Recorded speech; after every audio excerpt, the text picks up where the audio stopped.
4 لوگ دنیا میں ایسے ہو چکے ہیں جنہیں اللہ تبارک و تعالیٰ نے پوری دنیا میں اقتدار دیا، ایک وقت میں پوری دنیا کا ایک ہی بادشاہ۔ 2 مسلمان تھے، 2 کافر۔ مسلمانوں میں حضرت سلیمان علیہ السلام اور جناب ذوالقرنین علیہ السلام، اور کافروں میں بخت نصر اور نمرود۔ یہ 2 لوگ ہیں جنہیں اللہ نے پوری دنیا میں اقتدار دیا، اور پھر اس کے بعد آنے والے وقت میں اللہ تعالیٰ امام مہدی کو سارا اقتدار عطا فرمائے گا، پوری دنیا کا۔ حضرت ذوالقرنین کے بارے میں 2 روایات ہیں، ایک تو یہ ہے کہ وہ نبی تھے اور ایک یہ ہے کہ نہیں وہ ولی تھے، لیکن مجھے حضرت مولا علی شیر خدا رضی اللہ تعالیٰ عنہ کا قول ملا ہے جس میں آپ نے فرمایا ہے کہ نہیں وہ نبی نہیں تھے، تو اس لیے میرا نظریہ یہی ہے کہ وہ اللہ کے ایک نیک بندے تھے۔ اللہ نے انہیں پوری زمین میں اقتدار دیا۔ وہ ایک مہم پہ نکلے، ان کا ارادہ بنا کہ میں ذرا دنیا کا چکر لگاؤں، تو انہوں نے سفر شروع کیا کہ میں دیکھوں ذرا سورج غروب کہاں ہوتا ہے۔ تو فرماتے میں پہنچا، بڑا گیا، لیکن میں اس مقام تک پہنچ گیا جہاں سورج غروب ہوتا ہے، تو پھر میں نے دیکھا کہ ایک سیاہ کنواں ہے جس کے اندر جا کے وہ چھپ گیا ہے، لیکن رب کریم کی اس حقیقت تک میں پہنچ سکا نہیں۔ پھر آپ فرماتے ہیں کہ میں آگے نکلا تو مجھے ایک قوم کے بارے میں بتلایا گیا جو بڑی خونخوار قوم تھی، بڑی خونخوار، اس کو یاجوج اور ماجوج کہا جاتا ہے۔ یہ قوم اتنی خونخوار تھی کہ یہ درندوں کو بھی کھا جایا کرتے تھے، اتنے لمبے چوڑے ان کے قد تھے، اتنے زیادہ طاقتور تھے کہ سانپ اور بچھو بھی کھا جاتے تھے۔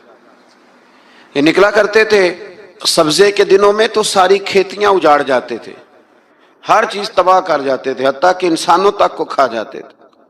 تو حضرت ذوالقرنین جب وہاں پہنچے تو اللہ تبارک و تعالیٰ نے انہیں ان مظلوم لوگوں کا مددگار بنایا جن پر یاجوج اور ماجوج کی قوم ظلم کرتی تھی۔ انہوں نے آپ سے کہا کہ حضور مہربانی فرمائیں، اس قوم سے تو ہماری جان چھڑائیں۔ آپ نے فرمایا تم میری مدد کرو۔ انہوں نے کہا حضور کس طرح؟ فرمایا بس جسمانی طور پر میری مدد کرو۔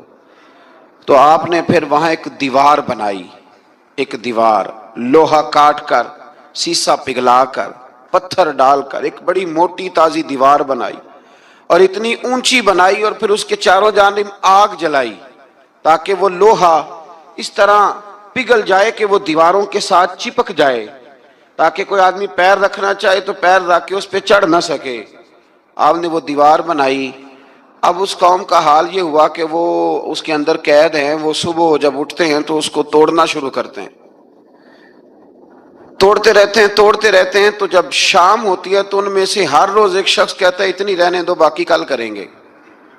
لیکن جب وہ سویرے اٹھتے ہیں تو اللہ تعالیٰ اس دیوار کو پھر سے مضبوط فرما دیتا ہے۔ نبی کریم علیہ الصلوۃ والسلام نے فرمایا قرب قیامت میں ایک وقت آئے گا، قیامت کے قریب جا کے ایک ٹائم ایسا آئے گا کہ اس مخلوق میں سے ہی ایک شخص پکارے گا اور پکار کے کہے گا کہ اب سو جاؤ انشاءاللہ۔ اللہ ان کی زبان پہ جاری کہے گا اب سو جاؤ اور سویرے انشاءاللہ یہیں سے شروع کریں گے۔ تو فرمایا وہ چونکہ انشاءاللہ کہیں گے تو پھر اللہ تبارک و تعالی اگلے دن اس دیوار کو وہیں پہ رکھے گا جہاں رات کو انہوں نے اسے چھوڑا تھا۔ اگلے دن وہ توڑیں گے تو دیوار ساری ٹوٹ جائے گی، اور پھر اللہ تبارک و تعالیٰ کا فضل ہوگا تو مسلمان کی طرف وہ بڑھیں گے، وہ قتل و غارت کریں گے، پھر سے وہی درندگی کریں گے۔